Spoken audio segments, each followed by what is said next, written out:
एक प्रश्न हो रहा है लास्ट, देखो भाषा की बात। अपनी बात कहते हुए लेखक ने अनेक समानताएं प्रस्तुत की है। ऐसी तुलना से अर्थ अधिक स्पष्ट हो जाता है। कोई चीज़ नहीं समझ में आए तो किसी की तुलना करके समझा देते हैं तो वो ज़्यादा समझ में आती है, ठीक है ना। यहाँ एक उदाहरण देखो, संभ्रांत महिला की भांति वे प्रतीत होती है। प्रतीत मतलब मालूम होती है। एक संभ्रांत महिला की भांति, ये किसको बताया? नदियों को, क्योंकि नदियों को वैसे तो समझा नहीं पाएंगे उसका स्वरूप, तो इसने औरत के स्वभाव से तुलना करके बताया है। तो इससे क्या होता है, नदियों का जो वास्तविक स्वभाव होता है वो महसूस करने का अवसर मिल जाता है तुलना करने से, ठीक है।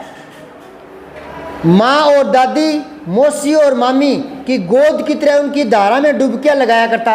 अब सुनो, अगर वो सीधा ही कहे कि मैं नदी में डुबकी लगा करके तैरता था तो इससे हमारी भावना जागेगी नहीं।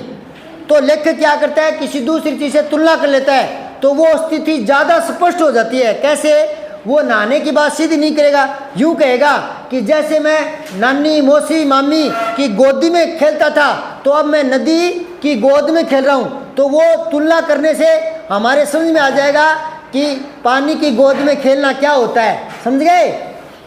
और फिर वो माता का स्वरूप भी समझ में आ जाएगा कि नदी को माता क्यों कहे, क्योंकि इसकी गोद में लेखक खेला है ना। अब आगे देखो, निर्जीव वस्तुओं को मानव संबंधी नाम देने से निर्जीव वस्तुएं भी मानव जीवित हो उठती है। लेखक ने इस पाठ में ऐसे कई प्रयोग किए हैं। मतलब है जो निर्जीव चीज़ है उसकी कोई सजीव चीज़ से तुलना कर देते हैं तो उस निर्जीव चीज़ में सजीवता आ जाती है। इस चीज़ को बताया है।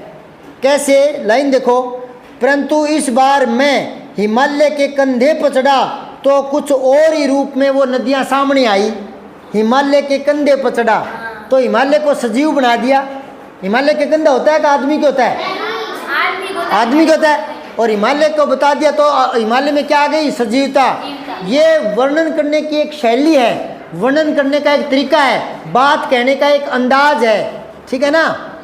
सीधे शब्दों में कोई बात कहेगा तो सीधे शब्दों में कोई कविता लिखेगा या कोई कहानी लिखेगा तो इतनी रुचिकर नहीं होगी। इसलिए लेखक लोग अपनी बात में नयापन ला देते हैं। नयापन कैसे ला सकते हैं? लोकोक्ति मुहावरों से ला सकते हैं। मैंने कल ही बताया था, है ना, कि आपके आने से हमारी पार्टी की शोभा बढ़ गई। यूँ ना कहो तो यूँ कह दो, आपके आने से हमारी पार्टी में 4 चांद लग गए।